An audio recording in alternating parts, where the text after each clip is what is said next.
O que grandes players fazem? Estratégias tributárias para ter benefícios sobre isso.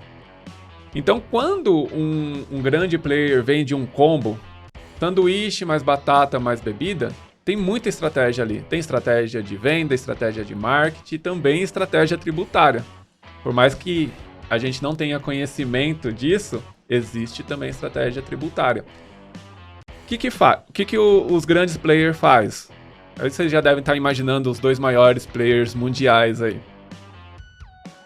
Eles, o grande objetivo, e aí é legal, por isso que eu falo estratégia, porque o grande objetivo deles não é vender bebida avulsa, isso, né, tem que deixar claro. Sim, sim. Eles colocam a bebida no valor lá em cima. Então, se você for num grande player, você vai pagar no mínimo R$14 num refrigerante, no pequeno. Enquanto a maioria do mercado paga R$5, uma... 7, os caras estão cobrando... do preço. Exatamente. Entendi. Só que o combo, se você for analisar, o combo do grande player é menor do que a maioria das outras lanchonetes, por exemplo. Sim, Como é que eles fazem essa mágica, visto que a bebida é o dobro, né? Eles colocam a bebida com preço lá em cima, para que na hora da venda do combo, discriminem a bebida que tem um imposto menor do que o sanduíche e a batata, e isso no montante da tributação vai fazer diminuir a tributação do lanche e da batata. Então, ele vai pegar uma média. Se no lanche e na batata tá 4, 6, 8%, na bebida tá 2, 4, né? Metade. E ele junta tudo, ele vai fazer uma média em que fique entre o menor do maior. Você não vai acabar pagando o maior. Por falta de conhecimento também do mercado, o que acontece? Às vezes a pessoa vende o combo baseado nos grandes players, só que coloca lá na descrição combo 1 e não discrimina a bebida na hora da emissão da nota fiscal. Coloca como um todo. Um todo. Não, entendi. E aí utiliza a NCM do lanche, que é o produto principal do combo. Aí o que acontece? Vai pagar a alíquota cheia. Então precisa discriminar. Ah, Daniel, mas se eu discriminar e colocar o refrigerante a R$14, o cliente vai chiar. Dificilmente. Você vai nos grandes play e você já viu o valor da bebida? Não. Por quê? Porque você aí junta estratégia tributária com estratégia de marketing. Na estratégia de marketing, você vai ver que você está pagando menos. Se você comprar o lanche, a batata e a bebida avulsa nos grandes players, você vai pagar o dobro do combo.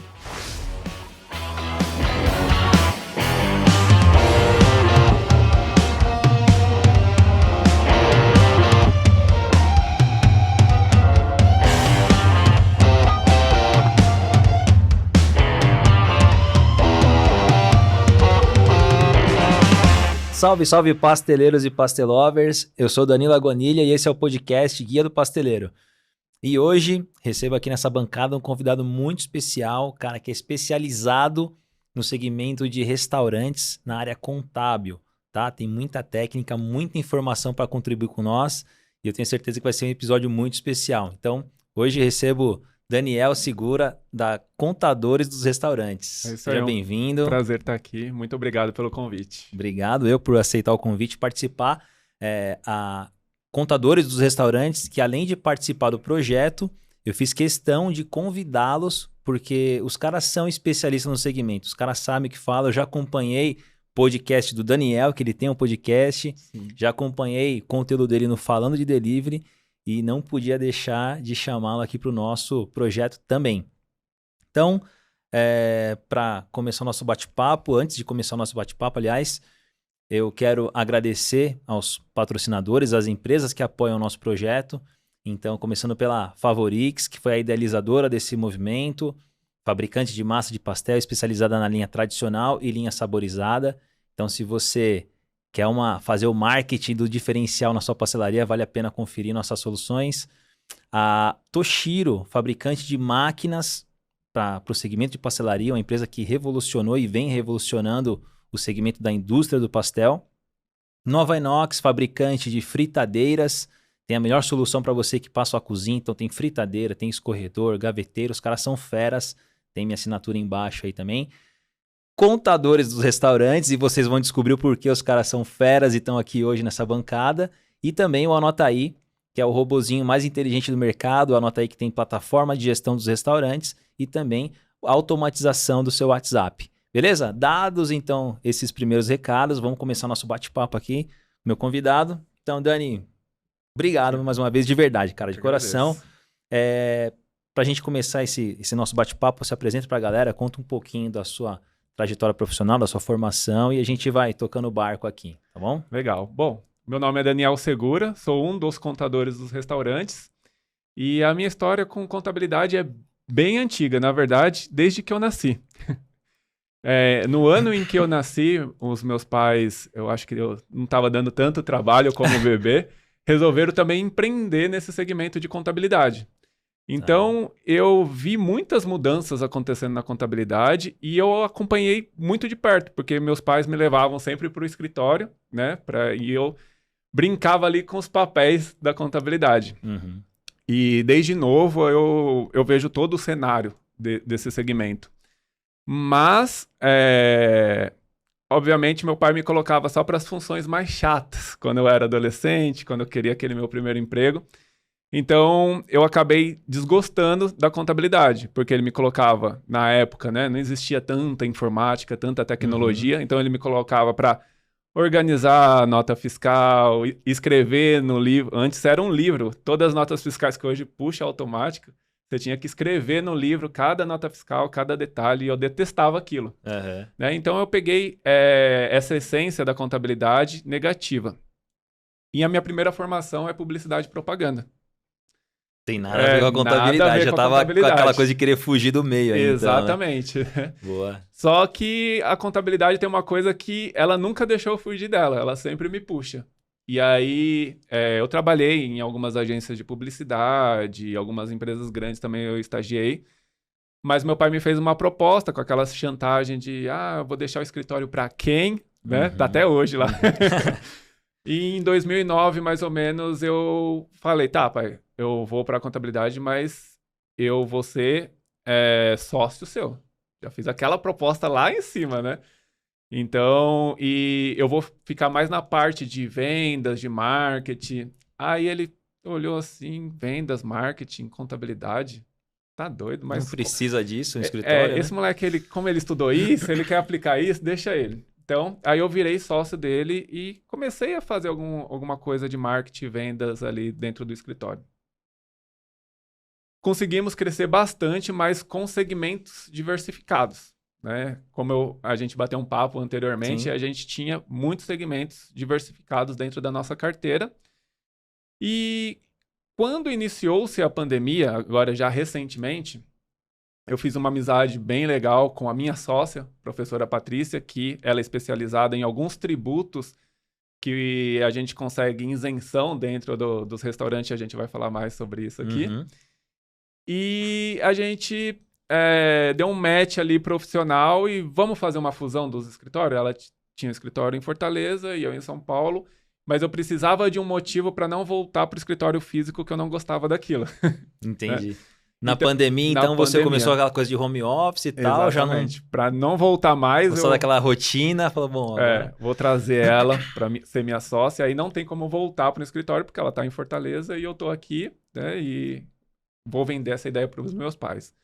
Deu tudo certo, só que com toda a mudança, onde a internet ela virou a principal vitrine naquela época da pandemia, né, porque você não podia sair de casa... eu e a Patrícia, a gente começou a analisar segmentos onde a gente poderia ter grandes diferenciais por conta da tributação, né? E que não tinha muito mercado. Então, hoje, na época a gente escolheu o contador dos restaurantes, demorou um pouquinho para engrenar, mas agora, para vocês terem uma ideia, a gente tem mais restaurantes do que a gente tinha em carteira, tanto a Patrícia quanto eu, porque engrenou e deu muito certo, porque a gente começou a segmentar, ganhar autoridade, participar das coisas do restaurante. Hoje eu respiro mais restaurante do que própria contabilidade. Entendi. Então, essa é um pouquinho da nossa história da criação dos contadores do restaurante. Hoje a gente tem uma contabilidade digital que não tem uma sede própria, mas é muito legal porque eu tenho um colaborador do Rio Grande do Sul, Rio Grande do Norte, trabalhando ali no mesmo lugar que eu, ali na internet, na nossa intranet, e a gente consegue atender clientes de todo o país por conta disso. Né? Então, a gente foi desenvolvendo. A gente é um escritório da internet. Legal. Quando você fala, a gente tinha segmentos diversos, você quer dizer, por exemplo, que eu tinha uma marcenaria, uma loja de roupa, uma oficina, e aí você nichou para o segmento de contabilidade dos restaurantes mesmo, né? Fazendo até uma analogia, que eu costumo falar nas minhas mentorias sobre isso com o pessoal, né? E talvez isso seja o sucesso que vocês têm hoje. Quando você segmenta e se torna especializado em algo, então, por exemplo, o cara que vende pastel, pizza, hambúrguer, açaí, esfirra e por aí vai, ele não tem uma visão ou uma visibilidade por parte do cliente como um cara que vende pastel. Ele é pastelaria. Né? Um vira lanchonete e o outro vira pastelaria. Então, se tem vontade de comer um bom pastel, você vai aonde? Numa pastelaria. Tem vontade de comer um bom hambúrguer, você procura a hamburgueria. Né? Então, o especialista, ele sempre tem mais autoridade no mercado. Né? Vira referência na hora da escolha, né? Exato. Quando a gente começou a escolher, dentro da nossa carteira, a gente tinha outro segmento que tinha mais clientes, que é médicos. Olha só. Só que quando a gente olha para o mercado, médicos é um segmento que todo contador quer ter. Porque é fácil de fazer. Bem fácil de fazer e dá para colocar um ticket alto para os médicos. Então, a gente já viu vários amigos nossos do nosso ecossistema trabalhando com saúde. Então, a gente falou, não, por mais que a gente tenha uma carteira maior de saúde, vamos descartar esse aqui. Hoje tem contadores que viraram referência ajudando outros contadores a fazer a área médica. Só que restaurante, né, não veja por maus olhos, mas pra gente é muito bom isso, é difícil e complicado. E aí, as contabilidades não querem se especializar em restaurante. Entendi. Isso pra gente é um mar aberto pra gente explorar. Hoje eu posso contar que eu tenho 2 concorrentes no nosso mercado de não sei quantos mil escritórios de contabilidade. Tem um em cada esquina. Eu só posso contar com 2 concorrentes que, aliás, são meu amigo. Eu só não vou falar aqui, né, a marca deles. Claro. Mas eles são bem meus amigos. E sempre quando a gente conversa, já veio até um insight de que se juntar as 3 contabilidades, a gente não tem 1% do mercado de restaurantes. E isso porque a gente é referência no mercado de restaurante. Tem um grande amigo meu que ele tem uma contabilidade para restaurantes que ele também tem uma boa fatia do mercado. Mas se juntar tudo, não dá 1%. Nossa. Porque é muito restaurante no nosso país. Então, a gente está nadando de braçada aí, né? Que bom. Show de bola. Bom, e aí, você então começou a transitar nessa área de restaurante, começou a se especializar nessa área de restaurante. Acho que no nosso bate-papo, quando a gente estava conversando, algumas reuniões nossas, você falou que foi muito por conta da pandemia também, que isso te chamou a atenção, como cresceu esse segmento de alimentação, né? E quais foram as dores que você identificou como principais nos restaurantes? E aí, a gente fala restaurante, mas fala de pastelaria, fala do geral, que você começou a identificar que era recorrente, acontecia, sei lá, em São Paulo, no Rio de Janeiro, na Bahia, enfim. O que você percebeu nisso? A maior dor dos donos do restaurante, para falar de uma maneira geral, é organização administrativa. Em muitos pontos, os contadores conseguem ajudar os donos de restaurante nessa organização administrativa. Né? Hoje eu não faço tantas reuniões comerciais porque eu já tenho uma equipe comercial, mas sempre que eu perguntava para um dono de restaurante, você sabe a sua margem de lucro ou você sabe qual que é o seu lucro líquido? 90% não sabia. E isso é muito louco, porque quando você monta uma empresa, você monta ela para ter lucro, para ganhar dinheiro. E aí você não sabe se você está ganhando dinheiro. Porque você acaba entrando num universo, né, num portal, e você fica enfiado ali, você trabalha, e não sabe se ganha dinheiro no final do mês. né? Então, a gente tem alguns serviços que pode auxiliar e ajudar nisso. A gente consegue mostrar, por mais que seja aqui falando básico, mas a gente consegue mostrar para o dono do restaurante o lucro líquido dele no final do mês. Entendi. Né? E isso a maioria não sabe. E tem muitos que falam, o que sobrou no final do mês, na conta, aí eu sei. Não é o que sobrou. E se você deixou de pagar alguma coisa, né? Entendi. Ou você está pagando alguma coisa parcelado, ou você tem a receber que você não recebeu. Então, automaticamente aí você não tem a informação do lucro líquido. E aí a gente consegue trazer alguns diferenciais sobre tributos, que ele não tinha ideia que ele tinha essa dor. A gente que está trazendo essa dor para o mercado. E, além da desorganização administrativa, problemas com o pessoal. Com as pessoas, com os colaboradores Com os ali, colaboradores. que a maioria acaba negligenciando alguns pontos. A gente vai tocar sobre isso ainda. Sim.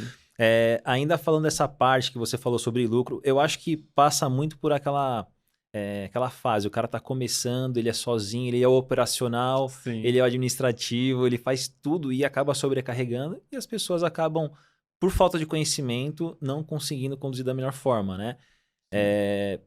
Agora, você tocou num ponto muito legal da parte da margem de lucro aí, né? A gente vai falar sobre precificação ainda, mas qual que é a margem ideal de um restaurante? Eu sei que tem a margem de lucro da indústria, a margem de lucro do vestuário e tal, mas para um segmento de alimentação, qual que é a margem de lucro saudável? Dentro das mentorias que eu dou, a gente identificou que uma margem de lucro saudável para o restaurante, por canal de venda, é legal, é importante dizer que tem a sua diferença, que balcão, salão, tem que ser acima de 20%. Você até estava comentando aqui acima de 25%, né? Acima de 20% eu já vejo que tem uma saúde financeira legal. Nos aplicativos, por conta da porcentagem que tem que pagar como comissionamento sobre a venda, 15% já é legal. Saudável. Mas por que é saudável 15%, Daniel, nos aplicativos? Porque ele faz você escalar as suas vendas. Né? Te dá visibilidade, te dá visibilidade, te dá vitrine. Por quê? Se não existisse os aplicativos, provavelmente você não teria essa quantidade de venda. E aí, sem essa quantidade de venda dos aplicativos, aí eu falaria 20% para tudo. Entendi. Eu já ouvi falar, então, assim, que 12% a 15% é uma margem saudável. Então, isso quando você está trabalhando ali para um canal de venda, um delivery, por exemplo. Vamos falar num contexto geral. Sim. E aí, agora entendi. Venda balcão, salão, 20% é uma margem Pastelaria ideal. ainda dá para ser mais de 15% no delivery com aplicativos, né? Eu gosto de acompanhar os números. Então, dá para você colocar 15%. Se ficar muito alto, fora do seu mercado regional ali, começa a cortar a despesa. Ao invés despesa de... fixa. Despesa, custo. Ao invés... Eu gosto de falar cortar a despesa porque é mais fácil cortar a despesa do que cortar custo. Custo dificilmente a gente consegue porque está na operação. Mas despesa sempre tem alguma coisa ali para cortar que dá para fazer para que você consiga ter os 15% ou acima de 15%. Entendi. E a ficha técnica do pastel geralmente não é tão alto, então dá para trabalhar bem. O CMV, pastel, ele gira em torno... É que depende, é muito regional também, né? Sim, a gente, quando fala de pastel, é Brasil inteiro. Depende do e recheio, né? A gente tem desde o pastel de feira até o pastel gourmet. Sim. Então, tem pastel, por exemplo, que custa aí R$3,50, os valores de hoje, né? 2023. E tem pastel que custa R$8,50, R$9,50. Entendeu? Então, é difícil você falar assim, o CMV é baixo. Depende da sua proposta, né? Do seu ticket, o público que você quer atingir. Eu acho que isso também conta muito, né? Então... A melhor coisa é você ter o controle do seu ticket médio, seja da porcentagem de margem de lucro, seja do ticket médio de preço. Porque a média é o que vai ficar no final. Então, se você tem um pastel, por exemplo, de camarão, você não consegue jogar mais de 15% no aplicativo, pode jogar 10%, 12%, mas você tem que ter outros pastéis que vão ser acima de 15%, que supre aqueles 10%, 12%. Então, para você aumentar a sua diversidade. O que não pode acontecer é ter prejuízo no pastel de camarão. E isso é legal, olha que coisa interessante. Quando você tem um pastel de camarão que você não tem essa margem, vamos pegar o camarão como exemplo, que você não tem essa margem tão alta, e você tem outros pastéis que te dão uma margem interessante, mais altas, no cardápio, você usando o conhecimento da engenharia de cardápio, você posiciona ele para que aquele pastel não seja o mais vendido. Exatamente. Senão, né? Agora, só uma dúvida que surgiu para mim aqui, talvez para quem está acompanhando a gente. Essa margem de lucro que você fala, ela é a bruta ou é líquida? Líquida. É líquida. É. Tá, margem beleza. De lucro. Na verdade, a margem de lucro que se apresenta no cálculo do markup.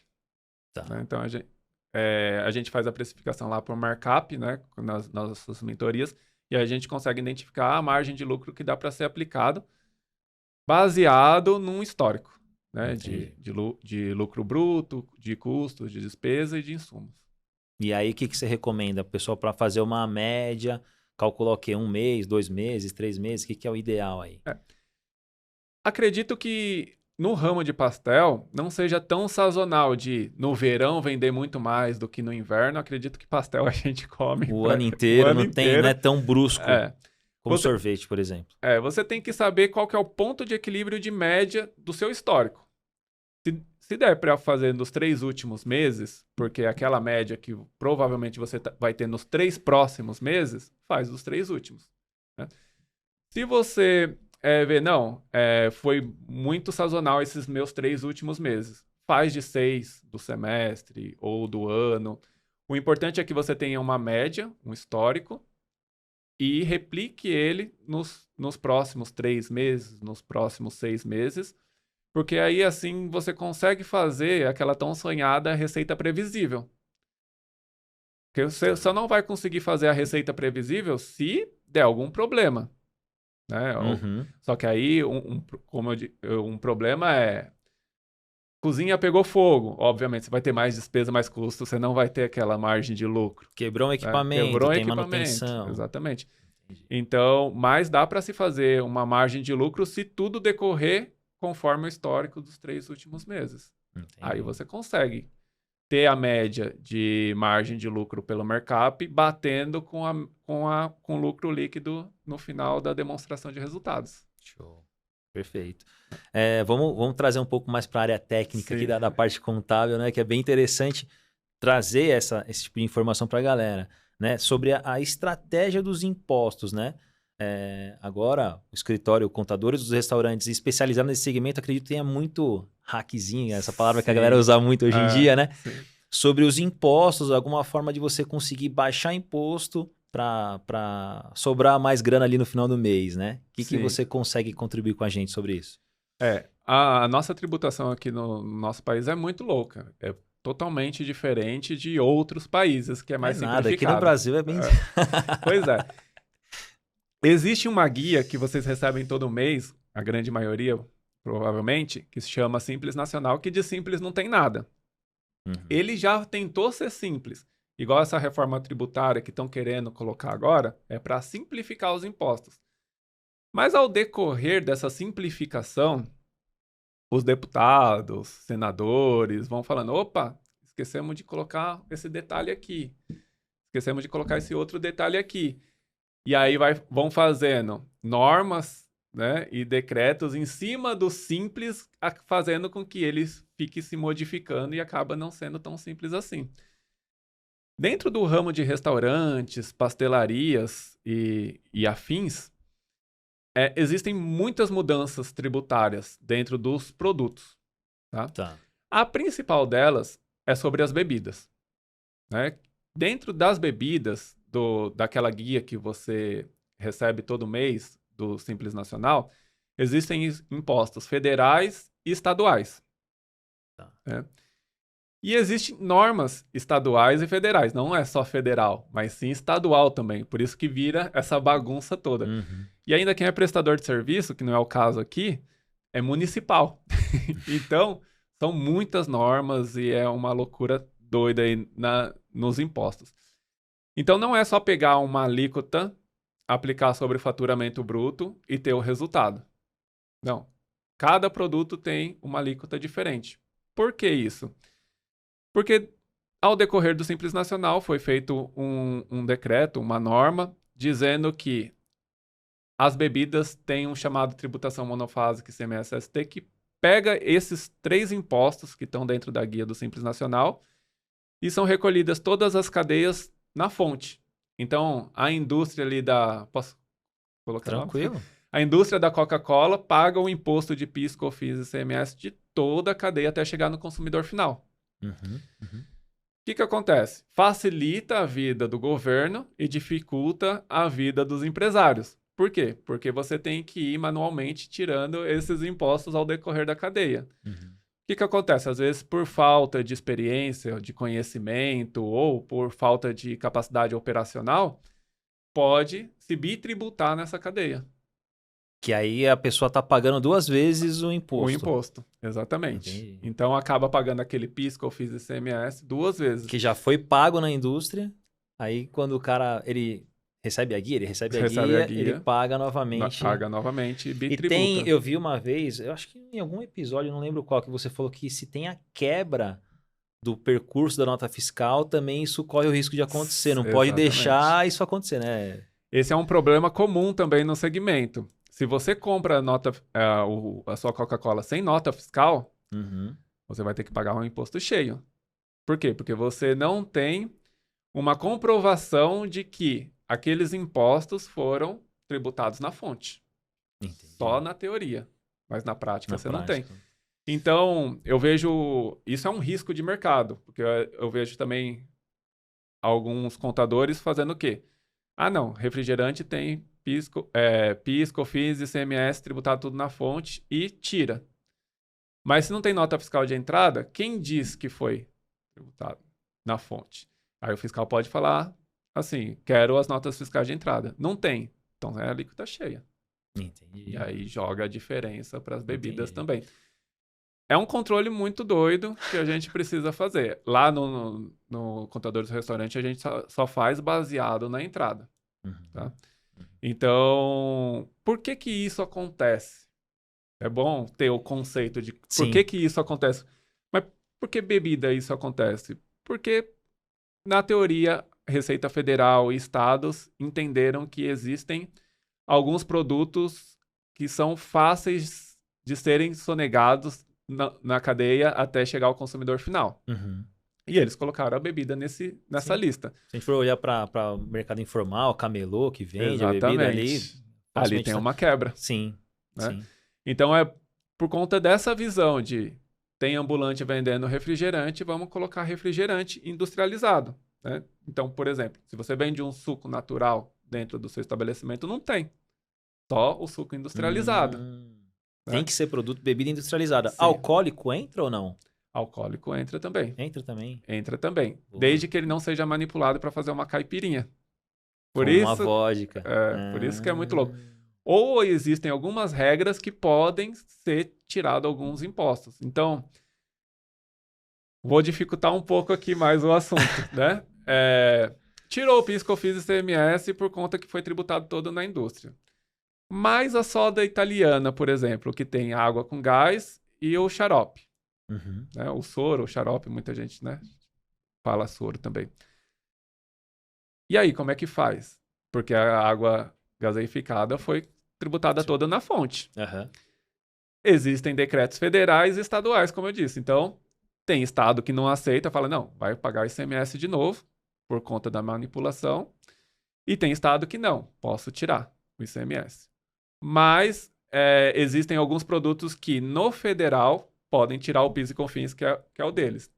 Então, se você for... Eu tenho até uma planilha que geralmente eu mostro nas minhas palestras, que está lá.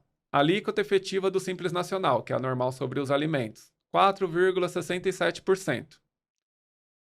Refrigerante, 2,5%. Aí veja aqui, ó, refrigerante já é metade do imposto da alíquota do Simples Nacional. Então, se você não faz, você perde ali 2% sobre a venda da bebida.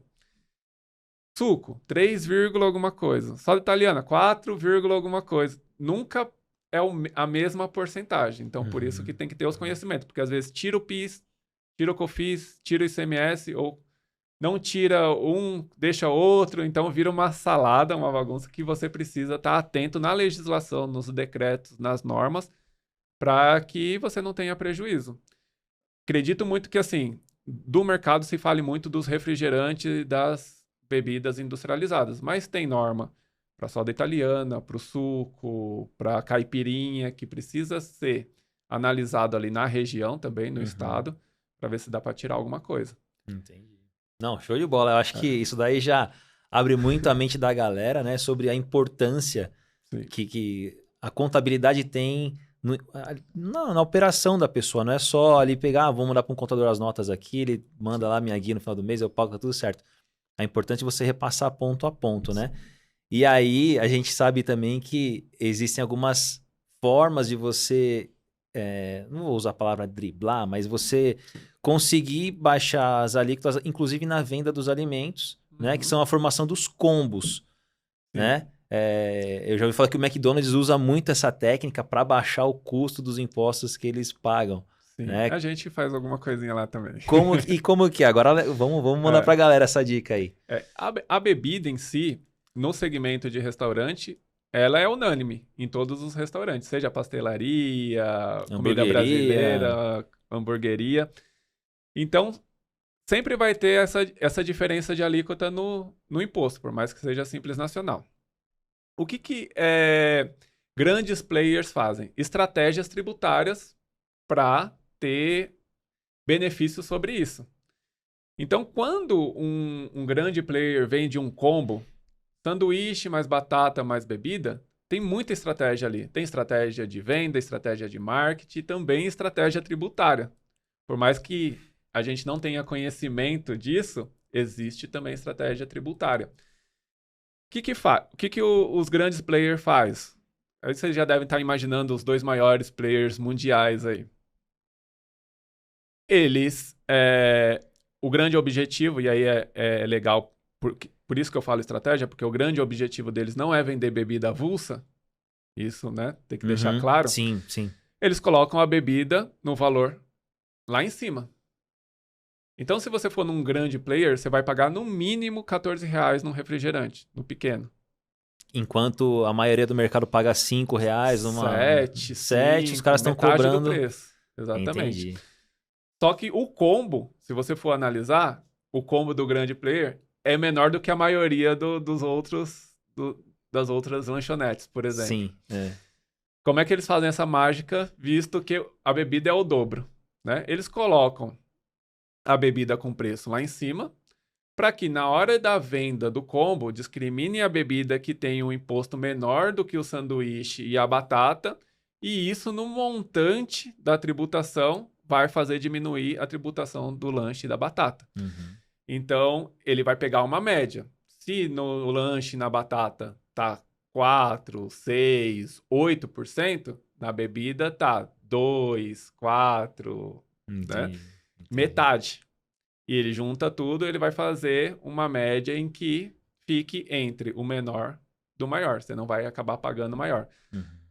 Por falta de conhecimento também do mercado, o que acontece? Às vezes a pessoa vende o combo baseado nos grandes players, só que coloca lá na descrição combo 1 e não discrimina a bebida na hora da emissão da nota fiscal. Coloca como um todo. Não, entendi. E aí utiliza a NCM do lanche, que é o produto principal do combo.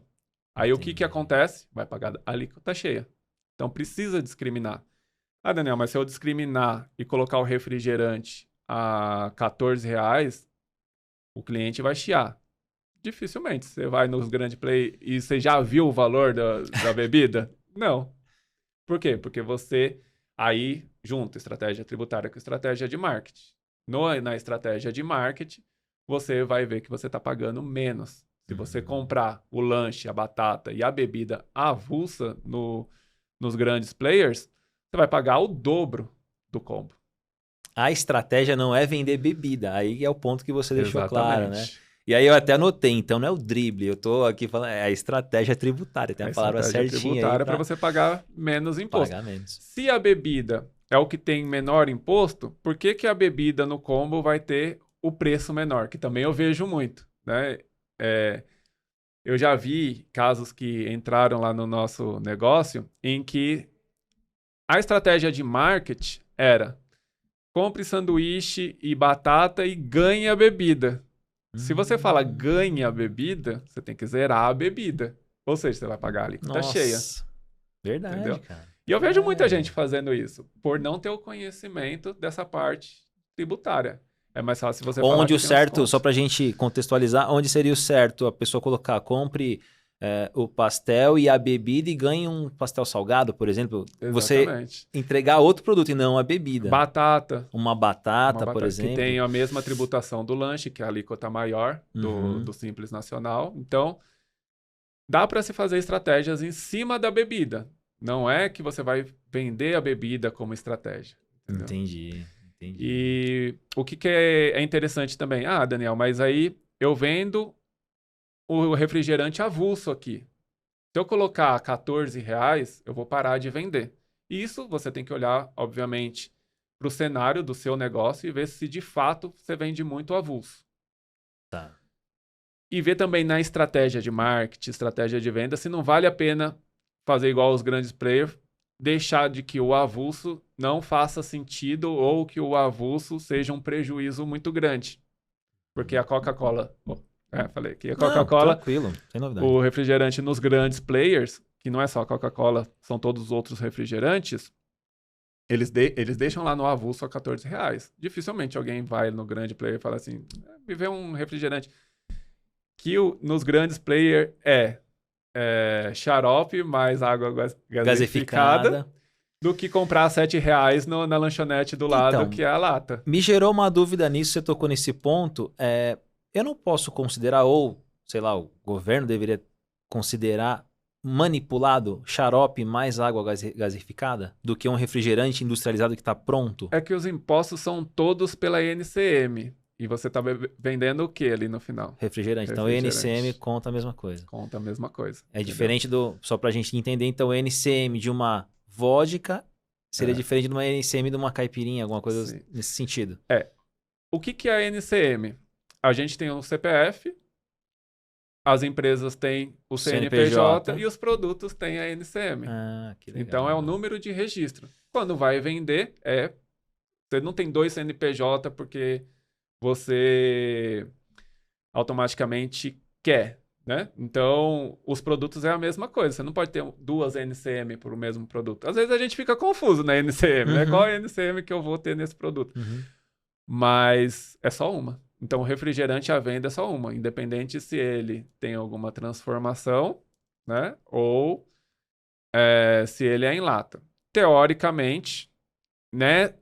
No xarope e na água gaseificada da manipulação lá dos grandes players, já foi feito também todo o PIS, COFINS e ICMS na fonte. Entendi. Entendeu? Então, por exemplo, a Coca-Cola, quando vende, independente se vende o xarope ou independente se vende a lata, a garrafa, do jeito que ela for vender, ela já tenha o PIS, COFINS e ICMS tudo tributado lá. Não, legal. Um assunto muito bacana. Eu acho muito legal tratar dessa parte. Mas você ainda tocou num ponto que quando você começou a vir para essa área de restaurantes e tal, uma outra dor foi em relação aos colaboradores, né? Os poucos cuidados que o pessoal tem em relação a isso. A gente ouve muito, hoje em dia o pessoal fala, tem um freelance, essa parada toda. Sim. Qual que é a melhor forma de você lidar com essa situação sem correr tanto risco? Né? E eu falo isso com vivência muito próxima. Tinha uma cliente que ela contratou um motoboy, né? E ela não teve os cuidados de olhar se o cara tinha carteira de habilitação, né? E o cara sofreu um acidente, acho que com um final de semana, e aí ela teve que indenizar. Depois foi terrível, uma história muito triste, né? Porque você, como empresário, você tá querendo, né, sobreviver. Hoje em dia, o começo é bem assim. E logo no começo da história dela, teve essa passagem aí. Então, até a Claudinha, posso falar aqui, a Claudinha, um beijo pra você. Uma estima muito alta por ela. E assim, quais os cuidados que a pessoa deve tomar para não passar por uma situação dessa? É legal situar uma coisa que você falou do freelance, né? Hoje, freelance é igual profissional informalizado, né? Porque todo mundo começou, não, ele é freelance, né? Mas freelance em si não é isso que o mercado está aderindo, né? O mercado de restaurante, hoje, ele é muito informal na parte de pessoal. Até porque na nossa legislação também dificulta que a gente consiga formalizar todo mundo da forma mais correta. Porque se você tem uma pastelaria que vende mais nos finais de semana, obviamente você precisa de mais gente na cozinha, mais gente atendendo e mais motoboy. Então, só em períodos sazonais. Fizeram uma lei chamada intermitente, que era para esses profissionais, só que ficou totalmente inviável. Eu não vejo ninguém fazendo registro por intermitente. A não ser os grandes players que a fiscalização fica muito em cima deles, eles têm que fazer da forma 100% correta. O que eu costumo dizer para os meus clientes? Existe uma régua entre certo e errado, onde ali no meio tem algumas coisas que dá para serem feitas meio certo. Né? Por que ser totalmente errado? Então, se você não quer pagar ali todos os tributos que envolvem em cima de uma folha de pagamento, né? E os encargos de 13º, férias, Sim. enfim, tenta fazer no meio certo. Não vai deixar no totalmente errado. Porque como você falou do motoboy, hoje o motoboy não respeita um sinal de trânsito aqui em São Paulo. Não tem sinal vermelho, amarelo e verde. E se você tá com esse cara trabalhando só para você e nesse momento ele se acidenta, a responsabilidade pelo trabalho desse profissional é sua. Tá? Então, por mais que ele não se machuque, ele pode pedir indenização sobre isso, ou ele pode ficar te chantageando dentro de casa. Tipo, pô, hoje eu tô com muita dor por causa que eu caí ontem e tal. Não vou conseguir trabalhar. Só que eu tenho uma família para sustentar.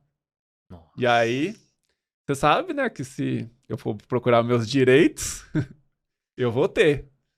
E aí, começa a chantagear, que ele não tá 100% errado. Sim. Né? É bom ressaltar isso aqui, né? Que ele não tá 100% errado. O que acontece é que você vai pagar um profissional em casa sem trabalhar para você. Sendo que se ele tivesse formalizado de alguma forma, a responsabilidade é do governo. Saúde, a responsabilidade é do governo, não é do dono da empresa. Só é do dono da empresa a partir do momento que ele está trabalhando para você de forma errada.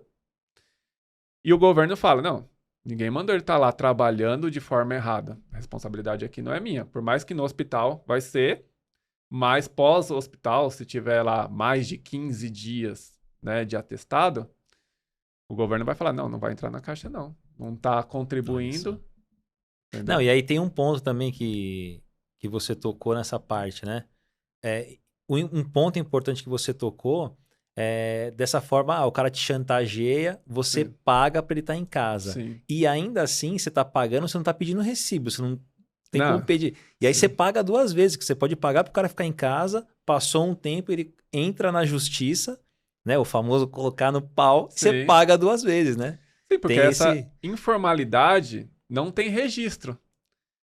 Se ela não tem registro, na legislação ela não precede nada.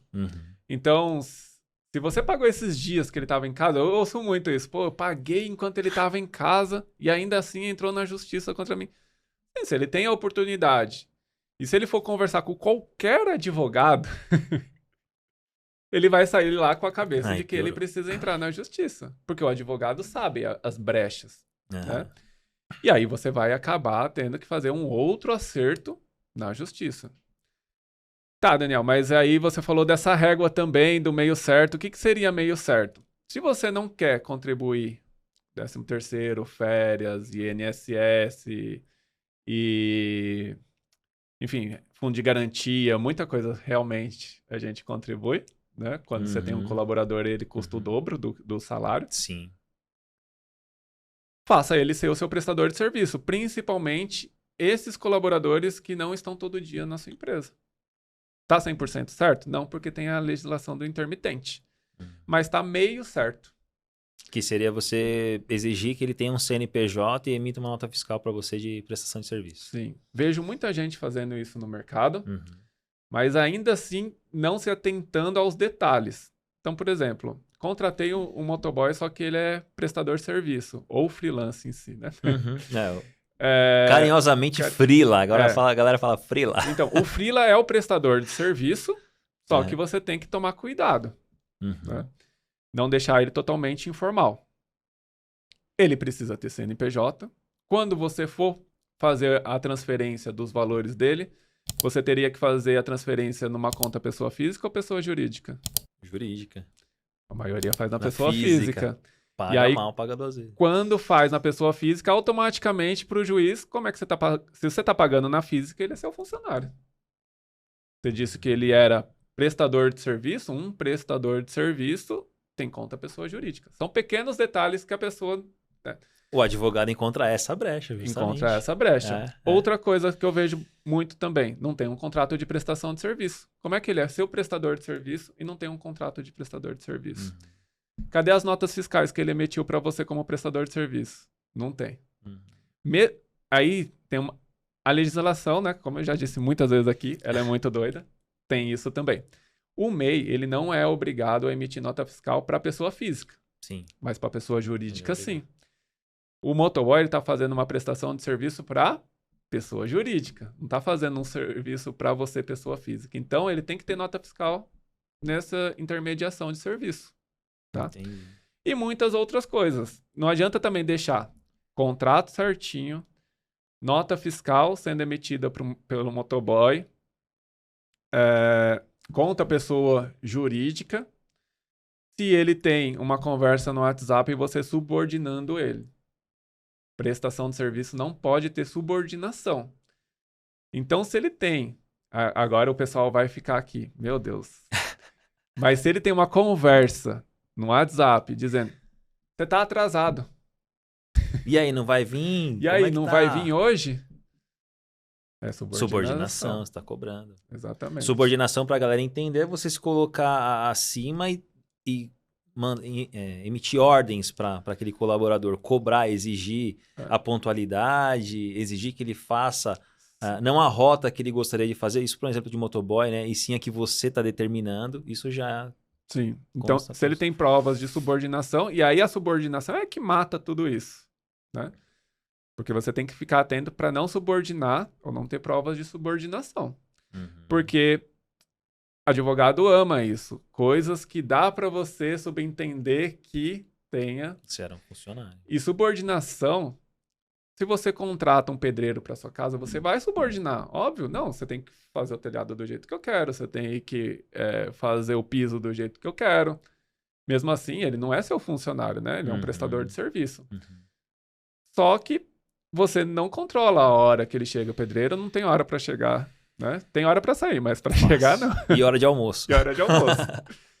Mas mesmo assim, ele sendo o seu prestador, de vez em quando você chega e fala assim, pô, chegou tarde hoje, tá indo embora cedo, né? Se ele tá fazendo algum serviço na sua casa. Isso, a subordinação é normal até para prestação de serviço. Só que no caso em que o cara é motoboy ou ele tá trabalhando só para sua empresa, se ele comprovar essa subordinação, você tá ferrado. O que tá acontecendo aí com os aplicativos, que, né, tá um rolo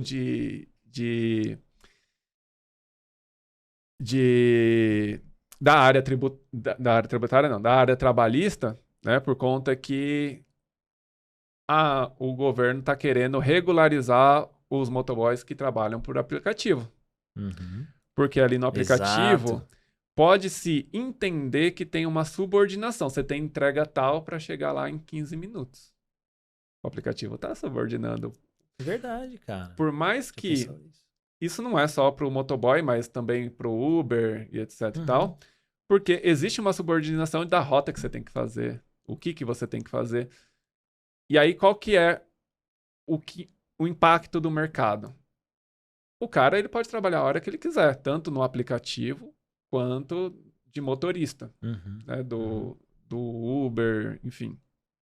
Então, ele de fato é um prestador de serviço, mas tem subordinação. Então, fica naquele impasse. Então, essa é um tema muito polêmico, né? Polêmico E aí eu demais. vejo também porque um dos critérios, não sei se a palavra certa é essa, além da subordinação, é a habitualidade também. Sim, E ele não teria essa habitualidade, ele trabalha quando ele quer. sim, E se ele quiser, ele não é cobrado por isso, né? exatamente. Então, é uma discussão muito polêmica isso daí. É. Eu entendo que assim, cara, você não concorda com o iFood, vamos falar no cenário da Sim. alimentação aqui, cara, não trabalha para iFood. E ele tem a Procura os seus escolha. meios e ele tem essa escolha. Só que aí é complicado, né? Aí o cara fala assim, não, então eu vou trabalhar para iFood. Ele vai e reclama do iFood e faz passeata, manifestação e tal. Sim. Poxa, é complicado. Eu não entendo a cabeça de motoboy, nunca fui motoboy. Uso muito motoboy na minha empresa. Sim. Os caras quebram galho aqui em São Paulo. Acho que São Paulo só funciona por conta dos motoboys. Essa que é a verdade.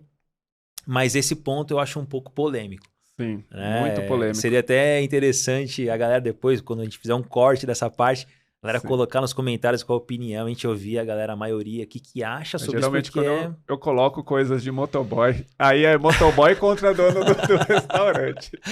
Viraliza. Que coisa. Mas é porque é polêmico e tem brechas. Sim, para os dois lados, Pros dois inclusive. lados. No mundo não existe esse negócio de subordinação, característica, vínculo empregatício. Não existe isso. Só aqui no Brasil, por isso que dá esse rolo todo. Uhum. Só que o que acontece? Vai muito de interesses, né? Tá. E de quem tá julgando. Exato. Então, eu vejo muito assim que o governo ele quer prejudicar empresas estrangeiras de aplicativos. Né? Então, já aconteceu do Uber Eats sair do mercado e tal. Sim. Porque assim, ele vai no ponto em que tem brecha para falar, ó, você tem que registrar. Imagina como que o Uber vai registrar os motoristas de aplicativo. Não existe possibilidade disso acontecer. Faz sentido. Mas o governo fala, mas tem vínculo empregatista, se vira. Entendeu? Só que aí começa a gerar o quê? Os bastidores, que é diferente do que existe na legislação. É aquela coisa, a gente não tem acesso a toda a informação do que rola e a gente não entende todos os interesses que tem por trás dessas movimentações, né? De legislação, né? Quando sai esse tipo de legislação, de norma, enfim. Então, né? A brecha é vantajosa, por isso que o governo não faz uma coisa mais assertiva. É verdade. Entendeu? Ah, legal. Ó, e aí a gente falou, estamos aqui falando de aplicativo e tal, né? Sim. E aí no nosso bate-papo a gente ficou meio de trazer aquela questão de ter mais de uma loja no iFood, né? Às vezes a pessoa ela quer, de repente, trabalhar uma segunda marca dentro do iFood, ela quer expandir o negócio dela de uma outra forma, de repente tendo um produto premium, um pastel gourmet, vamos usar os termos, e uma loja com um pastel mais popular, né? Sim. Isso é possível? Tem alguma forma de conseguir trabalhar dessa forma? Sim, é possível até o momento que o iFood permitir. Né? Tá. Porque antigamente o iFood deixava abrir 3 lojas por CNPJ, muito lá no início. Comecinho. Barrou. Até então não barra abrir outros CNPJs ou filiais dentro do mesmo endereço. Então você pode ir abrindo loja. Na teoria, qual que é a vantagem disso? O iFood ele virou uma rede social dos restaurantes.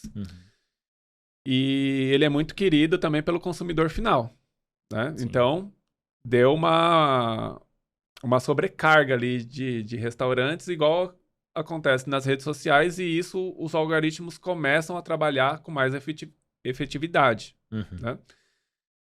Eu costumo comparar, se você tem um Instagram, tem 2 contas com 10 mil seguidores, e uma conta com 100 mil seguidores, e fazer um stories na de 100 mil, e 2 stories na de 10 mil, provavelmente as 2 de 10 mil vai ter mais visualização do que a de 100 mil.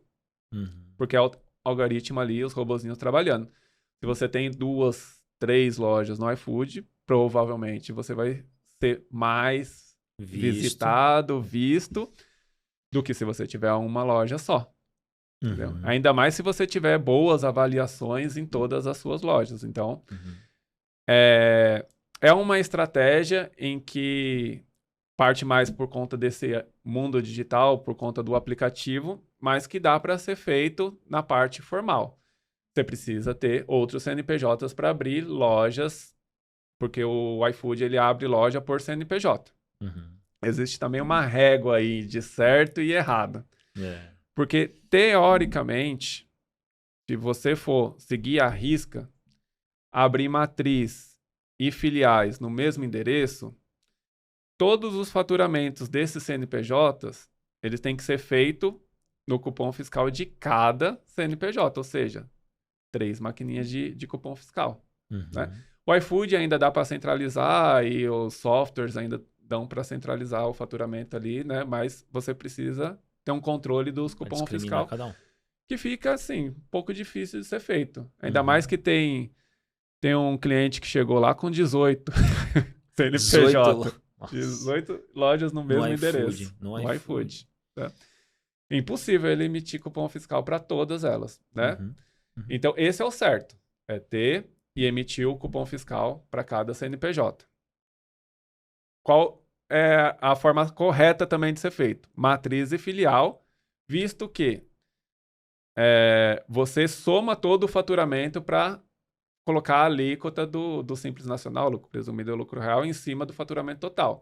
Se você faz vários CNPJs dentro do mesmo local, você acaba vendendo as mesmas coisas, mas distribuindo esse faturamento.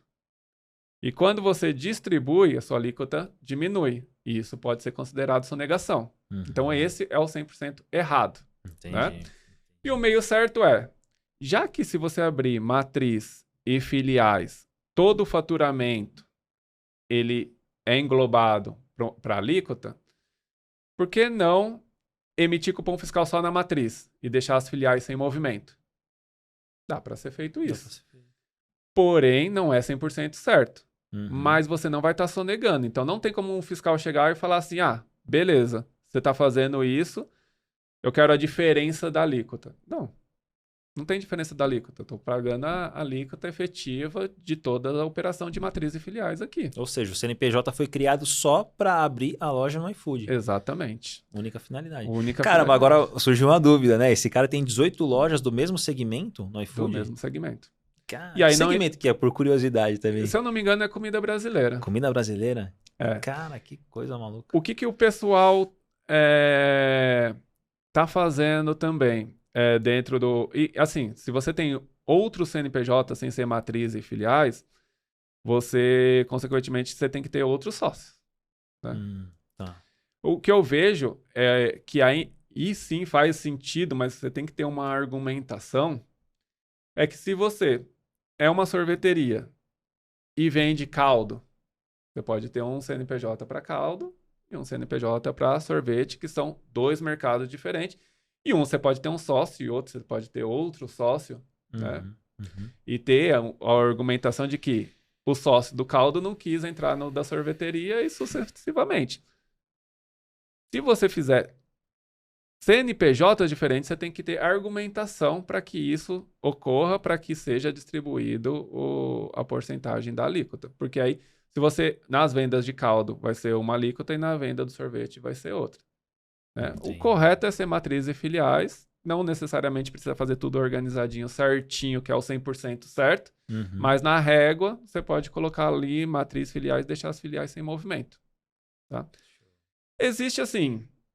Tem um cliente nosso, que é o Ale do Mocaban, se ele estiver ouvindo a gente aqui ou assistindo, né? Um abraço para ele. Boa.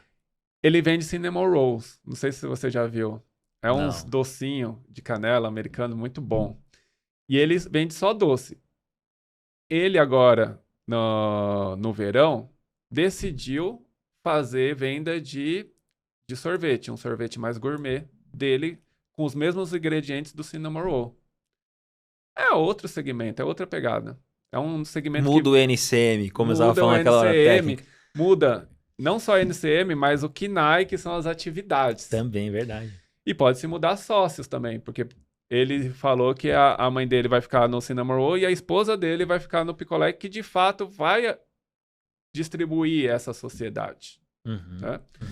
Aí sim, você tem argumentos plausíveis para ter 2 CNPJs no mesmo lugar, porque... Obviamente, uma coisa é muito diferente da outra. Agora, se você quer fazer várias lojas de hambúrguer e mudar o nome da marca, né? O hambúrguer X e aí fazer outras lojas. Hambúrguer Y, hambúrguer A, hambúrguer B, que é o mesmo produto. Uhum. Não faça CNPJ diferente, porque aí pode se é forte caracterização de sonegação. Porque você está no Entendi. mesmo estabelecimento, mesma cozinha, mesmos trabalhadores, mesmo produto, Mesma mão mesmo de obra, tudo. verdade. Então, mas aí nesse caso o cara não consegue ir pro iFood. Se ele- Consegue, porque ele abre as lojas do iFood pelo CNPJ, Tá, entendeu? verdade. Boa. Até, assim, quem não estiver fazendo isso e gostou dessa estratégia, é interessante fazer o mais rápido possível, porque quem entra, o iFood não vai tirar. A partir do momento que Ele começar a ver essa brecha e... começar a prejudicar os outros, Sim, entendeu? Porque sim. super popular tem, assim, não sei a visão do iFood, mas na minha visão é bom e ao mesmo tempo é ruim. Bom por quê? Porque se aumenta o número de clientes na plataforma, automaticamente você pode falar que mudou de não sei quantos clientes eles têm lá, mas de 100 milhões para 1 bilhão rapidinho com essa estratégia, Sim. né? Mas dificulta aqueles que querem fazer tudo certinho com um único CNPJ lá, concorrendo com um outro estabelecimento que tem 18. Entendi. Ou seja, se você vende comida brasileira e tem um CNPJ, você pode estar concorrendo com uma única loja que tem 18. Ou A seja, sua chance é 18 vezes menor de aparecer. Né? exatamente. Você divide vitrine 18 vezes menor. Muito interessante, cara. Então assim, prejudica alguns clientes e possivelmente eu acho que ele vai dar um tempo para o pessoal colocar.